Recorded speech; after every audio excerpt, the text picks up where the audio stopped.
যিসকল পূৰ্বজন্মৰ সংস্কাৰী প্ৰাণী নহয় অথবা যিসকলৰ পাপ কৰ্ম অধিক হৈ গৈছে, যেতিয়া তেওঁলোকৰ সন্মুখত সৎসংগৰ চৰ্চা কৰা হয় ভগৱানৰ, তেতিয়া তিনিটা লক্ষণ দেখিব।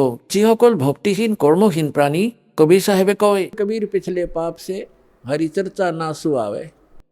চৰ্চা চলি থকাৰ সময়ত টোপনিয়াই থাকিব, নহ'লে আন চৰ্চা আৰম্ভ কৰি দিয়ে। শুনাচোন, মোৰ এটা কথা শুনা। অমুকটো কাম এনেকুৱা আছিলে, যদি আপুনি চেষ্টা কৰে কোনো ভাই ভনী সম্পৰ্কীয় মিত্ৰক চৰ্চা শুনাবলৈ, তেন্তে 2 ছেকেণ্ড শুনিব, তাৰপিছত ইফালে সিফালে চাব। এনেকুৱা নহয় সেইটো কাম যে সেইটো এনেকুৱা হ'ল তেনেকুৱা হ'ল। যদি ক'ব বিচাৰে আপোনাকো ডিষ্টাৰ্ব কৰি দিব, আৰু তৃতীয়জনে ক'ব মোৰ কাম এটা মনত পৰিল, পিছত লগ পাম, উঠি গুচি যাব। কবিৰ ভগৱানে কয় যে কবিৰ পিছলে পাপটি, যাৰ পাপ বেছি হৈ গৈছে, हरि चर्चा ना सुआवे। ভাল নালাগিব। और कहूँगे के उठ चले ना और बात बनावे।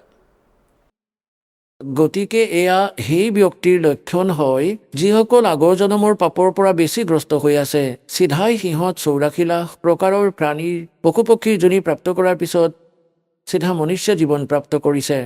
গতিকে তেওঁলোকত ভক্তি প্ৰৱেশ কৰোৱাটো কঠিন, কিন্তু কৰাব পাৰি, কেৱল তাক অলপ বেছি সময় লাগিব এই জ্ঞানক বুজিবলৈ।